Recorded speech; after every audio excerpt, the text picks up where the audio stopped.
Woohoo! With Bethany and Dan. In 2020. In 2020. I like saying that. This is 2020. It's still just kind of settling in that we're in the 20s again or whatever. I've written it a lot because of work, so I'm kind of past it. I did almost write 2010 the other day, though. I don't know why. 2010. Let's talk about that. We already did talk about 2010. Oh, we're not allowed to talk about it. No, we can talk about it. No, briefly. Well, let's talk about how your Christmas lights aren't down yet outside. Oh, our outside ones, yeah. Our inside ones, though, are. How long do you think it took Josh to put those up? I think it was 6 or 7 hours the one day. That's so much dedication. And it was so much. He was like, "This is terrible." I was when we first pulled up on Christmas, I was surprised. I was like, they put up outside lights. It was our first time. You guys are better human beings for doing that. Oh no, no. We just, I don't know. We never had it growing up, and Josh's parents did very minimal. Yeah. Outside, so I think and like our neighborhood shows up for the lights. So we were like, well, let's do some, but I don't know when he'll take them down because it was a lot putting them up, and he didn't put them up till like almost end of probably the end of the month, second week of December. So yeah. Wow. Yeah, I mean they still look cool. I don't know. I hope they're not up in the summer, but they might be up, our icicle lights. How do you feel as far as like your New Year's resolution, like how you've kind of kept track with that so far for yourself? I mean, my main one was keeping up with like really learning about health and in all aspects of my life and really like integrating it into all of my life. I think I've been doing really well. It's just like a huge process and lots of learning, and what I think is helpful is I'm doing everything in sections. Like every new thing that I'm learning, everything that I'm like pursuing, I'm doing it in parts instead of trying to like do a bunch at one time. Trying to do it all at like bringing it all in at the same time. Yeah. Yeah, because like even you gotta be realistic with yourself. Right. Yeah. I would say like the things that I'm learning about right now is like relearning some intuitive eating, and also like using oils and to like tying all that in with health. So my blog that I'm working on right now is all about like hormonal health and everything. So like I'm talking about how I learned those things, the oils that I use for that. It's not like I'm trying to learn about what are the best cleaning products and I'm writing a blog about something else and I'm doing this. Like I'm not like spreading myself all. So I'm trying to be very focused so I learn something well, then I can teach it, then I like move on. Because if you can teach it, you understand it. Yeah. Like fully. Yeah. So that's, I mean, I'm trying to like, and I kind of focus on one thing per month or a similar thing per month and pursue it and then like move on. Yeah. That way I'm not like lost in the scheme of things and just doing things randomly. Mm-hmm. Yeah. I think as far as like, it's so fun. I saw like a meme the other day. It was like somebody was saying January. It was like the first week of January, and it was a gym, and it was packed out. And then February, it had like the same 4 people. You noticed it was the same 4 people that yearly they're always in there. Yeah. And I think, and I was thinking about that. I've been thinking about that as far as even like as far as my goals, and it's like, what do I have to do to be consistent, and what kind of keeps me going? I found for me personally, other people keep me motivated. And oddly, what keeps me motivated in like my goals, which are not just related to like, hey, I want to hit the gym and get in shape. Like, not that isn't a part of it, because it is. Right. I would like to lose a little bit of weight and get in better shape. Who wouldn't? Right.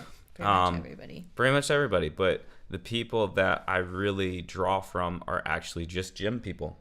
And on YouTube, a guy that I follow, he is so consistent, and he has so much content that I can watch it literally and catch up on videos that he created in 2016 and just watch that and just stay motivated. And I found that if I watch, like when I'm home, if I watch a little bit of that daily, I'm going to get some stuff done. I'm going to clean around the house. I'm also going to hit the gym, and I'm also going to practice my guitar for like 2 hours. I'm going to learn new things. It helps me be productive because I draw from his energy. Right.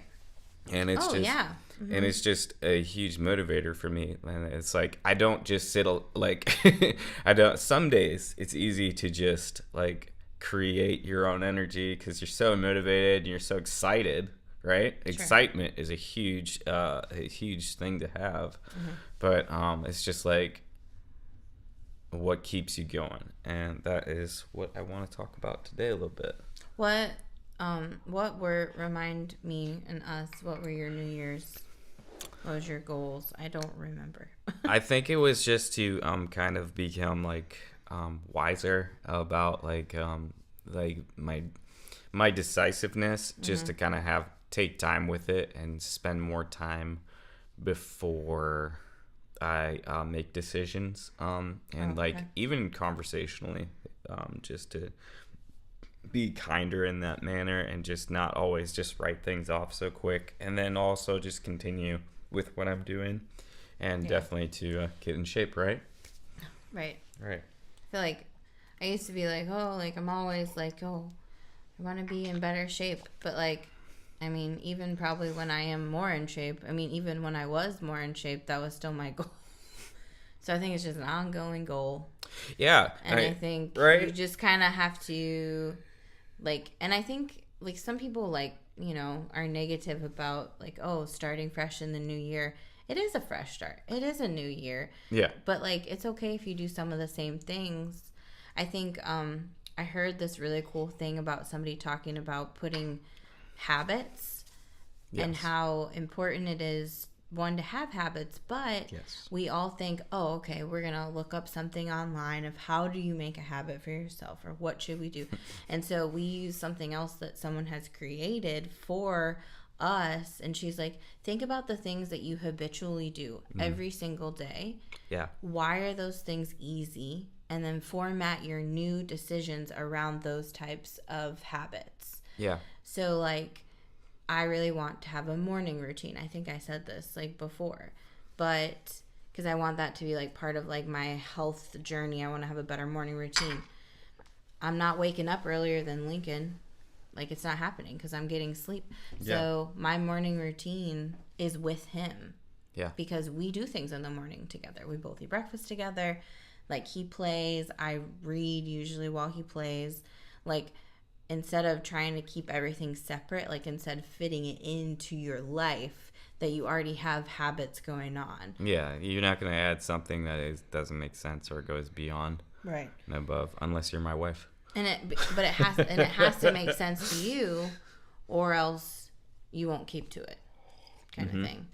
So, like, you want to go to the gym. Something's either got to go or something's got to give, like, pretty much with those things. You want to go to a gym, but, like, you're also on tour right now, which we can definitely talk about.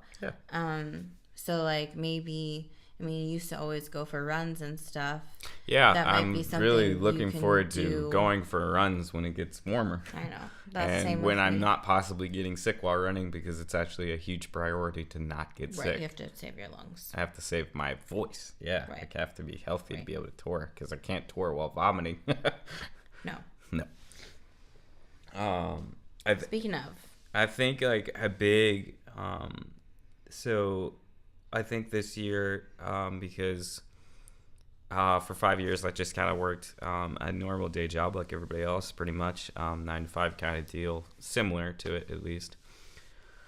And I noticed, I think what I've been kind of watching for myself is, what is my energy level while I am happy? While I, like, not just motivated, not just kind of like consistent and stuff, because there has to be, I think, like, a big part of, like, staying motivated is having realistic celebration and goals. for yourself. Like, kind of being like, just like little mountains, things you never knew, and being like, oh, now I can squat properly. Yeah. Like, you know, there's like, you have to make a perfect box, the proper box when you bring the bar down and with your legs and stuff like that. And then when you come back up, you have to situate yourself so you don't hurt your back. So like, if you can get into that, and then you can start doing, I don't know, like 150, 160, 180, or you could be like my brother and do like, I don't know, 300 or whatever he's doing right now. Then just kind of set those goals every set of pounds, or just like, hey, I went to the gym this entire week. Like little victories. Because you're not going to look like someone who has been doing this and create a lifestyle about it. And that's who probably got you into the idea of being like, I'm going to the gym. Because you looked at somebody and you're like, they are really good. You know, like how they, or even for me, like, oh, they're so on top of their scales, or they're so on top of all the chords in all their music and stuff like that. And you instantly motivated in that hour. Right. And then you have to realize, oh, there's a lot of like a lot of alone hard work that nobody else is going to tell you to do anything. You might go to the gym with a partner, or you might practice with a band, but there's still going to be a lot of thought towards your process and stuff. And I found that this year, just kind of being like, just like little celebrations. I am like touring, but it's not like a major, huge, I mean, it is a big deal for me, but it's not like I'm on a huge tour, but it is a huge excitement. So I'm coming home fresh with this energy that I did not have before, to be like, I'm going to learn new things. I'm going to learn new techniques. Yeah. And I actually did learn a new technique last week. Cool. And I used it on recording for one of my most recent songs. I've learned that, like, if I have a platform to, like, teach or share, that it motivates me to learn even more so. So, tell me like a story about.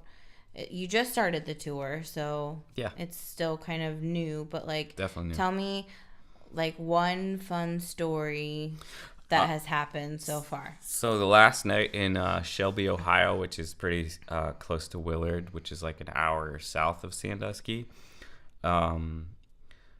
they went there, and somebody knew Keith Shipley and actually knew our grandpa.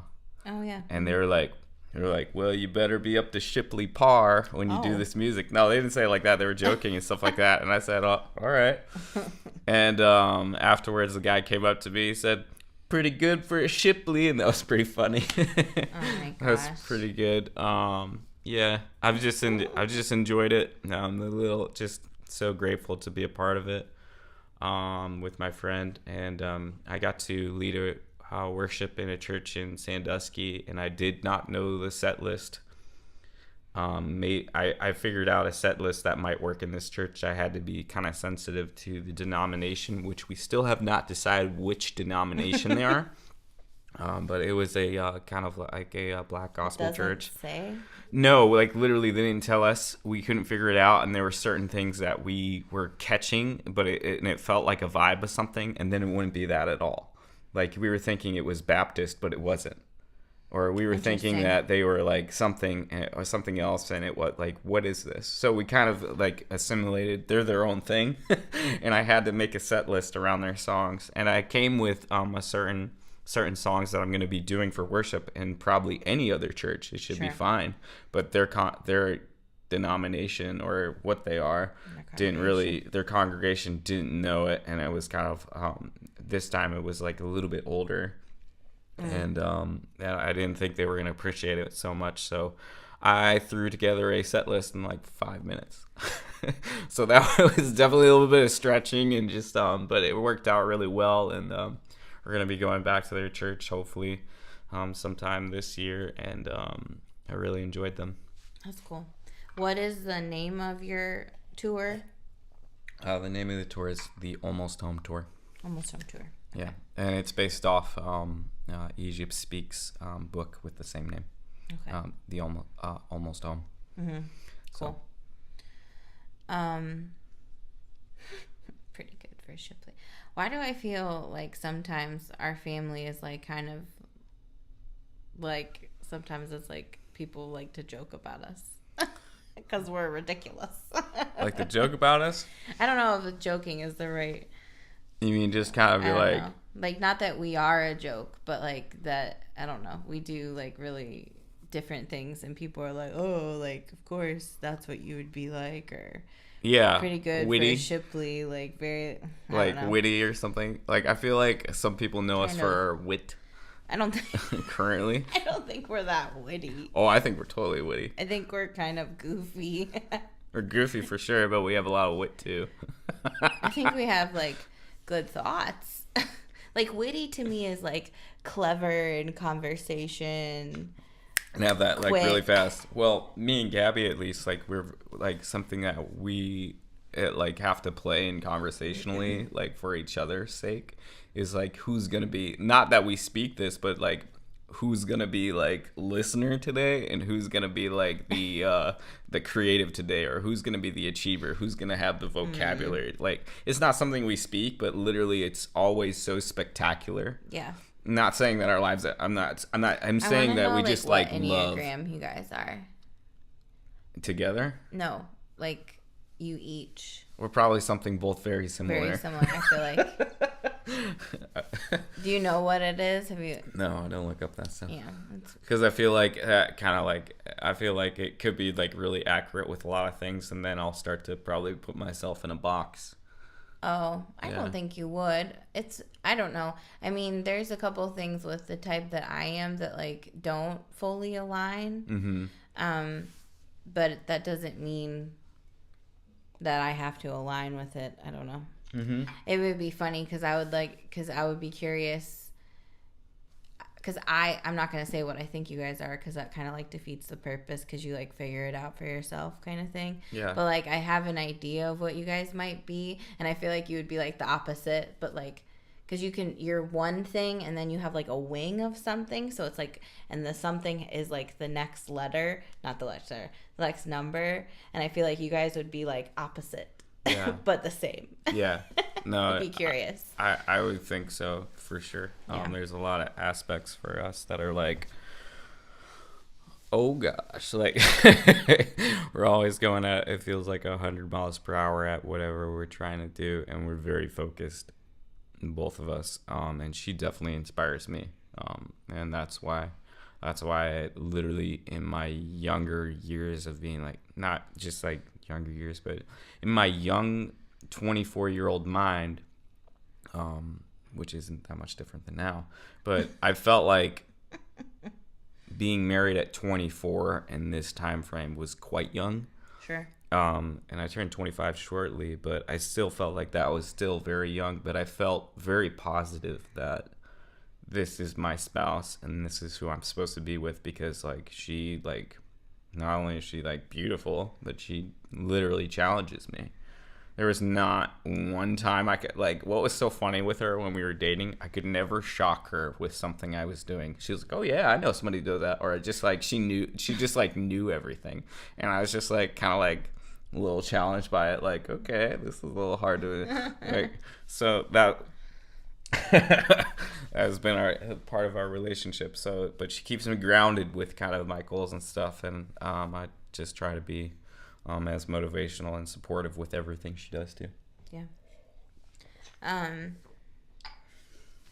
was thinking, so I was talking with you before, but I haven't gotten it yet, and I probably wouldn't even say the hospital anyways, but I have done some interviewing recently, and I'm always, not always, but when I first became a nurse, I kind of thought like the first job that I had was all there was, you know? Mm-hmm. And I was really discouraged by it because it wasn't exactly, not even just the type of nursing, but it wasn't the atmosphere. Like I really want to be able to enjoy my job. And I was thinking about it yesterday because now that I am past 30, I really desire like my life to be like very authentic. Like I want to pick and choose what is the best track for me at this phase of my life. versus like, okay, I got to have a job, I got to have experience, I have to make money. Like that was a lot of what I did like initially in my job. And now I'm like, what is the most beneficial for my life as a whole? Mm-hmm. And it's been so encouraging to see, because I continue to pursue like, what is the best thing? What is the best thing? What is the best thing? Things are like really starting to fall more into place. Like, I think sometimes we get really used to like, well, I guess this is all that there is, you know? Yeah. And, or maybe like I shouldn't want so many things in my life. Oh, can I go off on that tangent for a second? Yeah. I mean, go ahead. I'll just finish my thought. But that it's so worthwhile, even if it's not something big. I think when we think about like people who like want to be famous, like I think about the drive that Taylor Swift has had from, you know, she's been hustling since she was like 10 years old. Yeah. And so I think sometimes like in our day to day, we think like, oh, if we want to go be famous or something, we have to do all this legwork. We have to hustle. We can't settle. But like we never like apply that. Not never, but like a lot of people like frequently don't like apply that in like day to day life. Mm-hmm. And they just become very sedentary. And then they're like, I'm so unhappy. Mm-hmm. Or like, I don't feel like I'm bringing anything to the table or whatever. Mm-hmm. And it's like, to get to a place of like not just happiness, but like to be like fulfilled in your life and your work. Like life can't just be about your time off of work, like because work takes up so much of your life. Yeah, and so if that's giving half of your younger years your prime. Yeah, I mean, depending on how long you work too, but like your work. If you plan on work, like going to college, getting a job, and then retiring by X amount of time, it's gonna be your youth.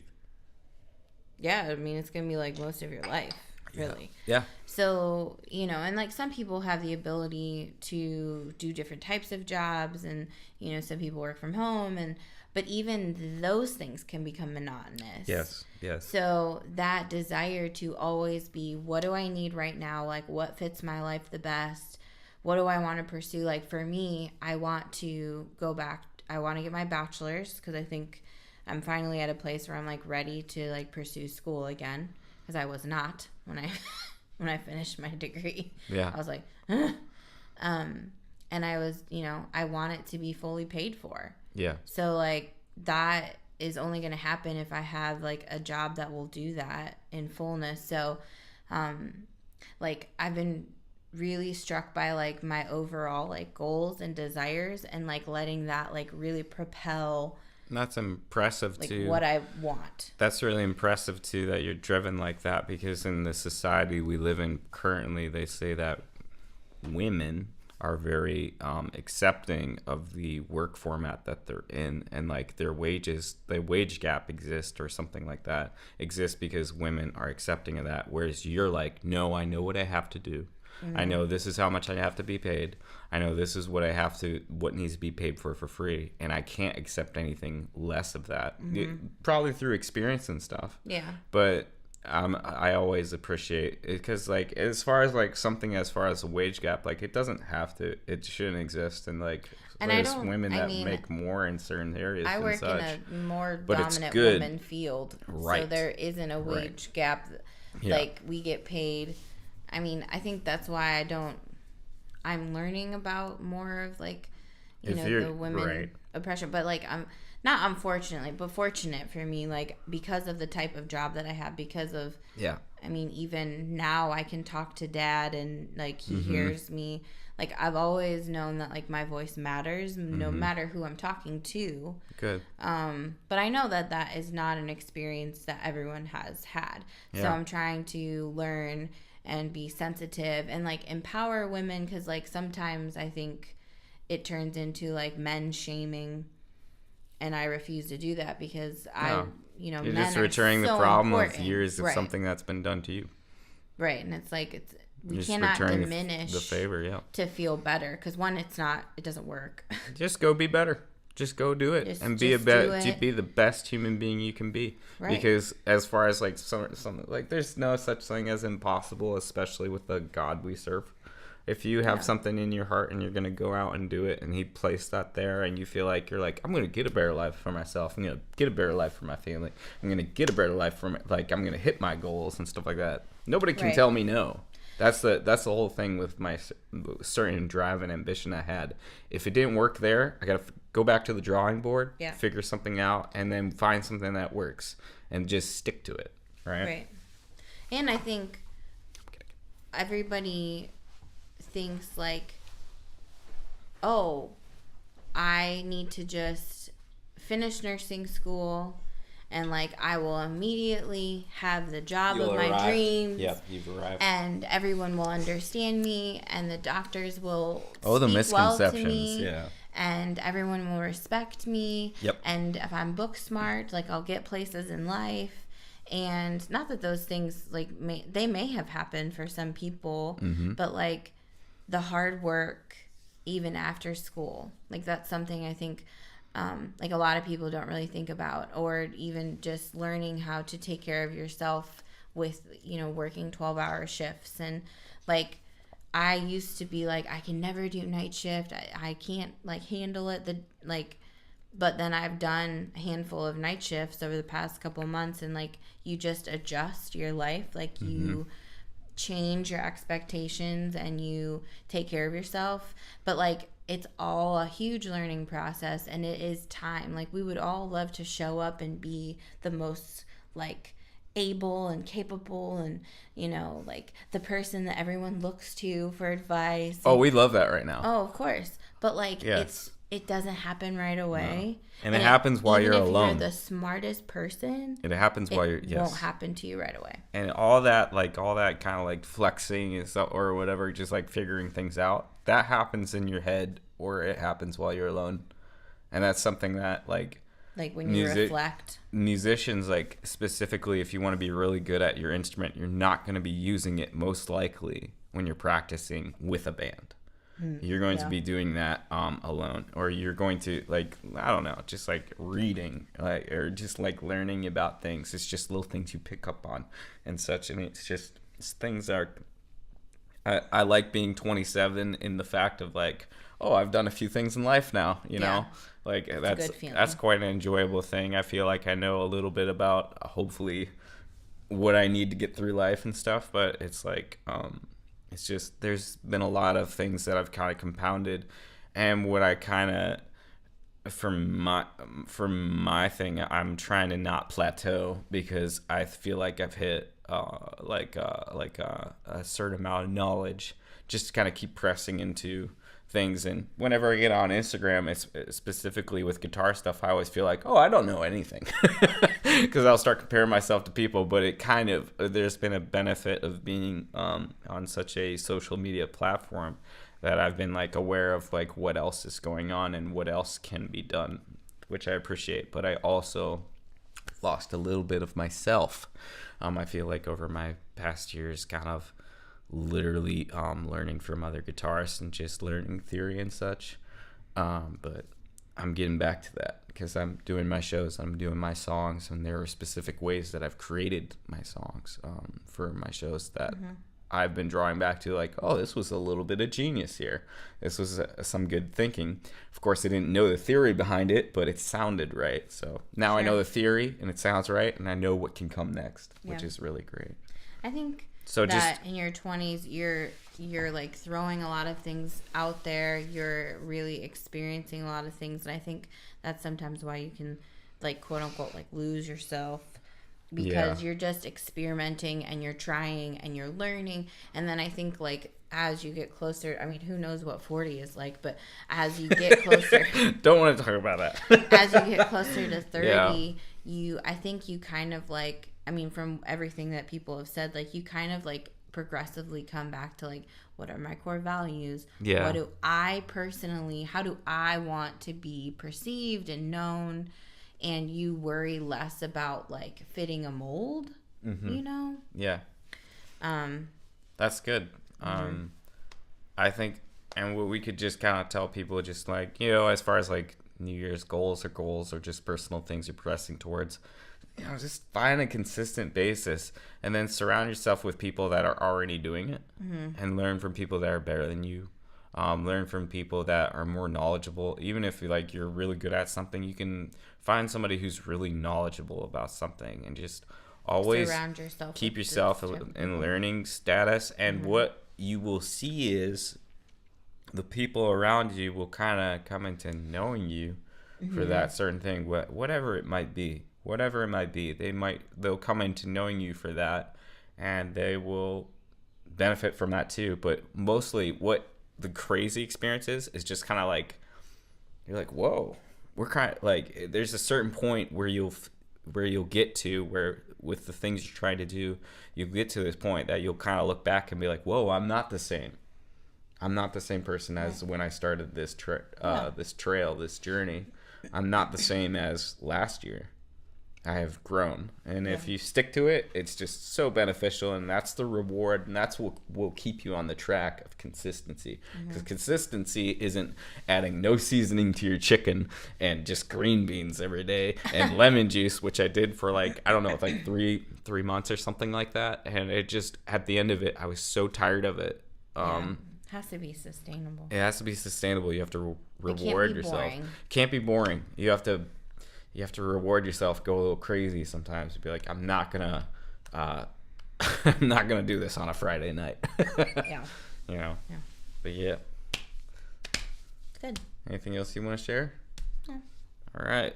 Well, this one was kind of about New Year's resolutions again. Kind of.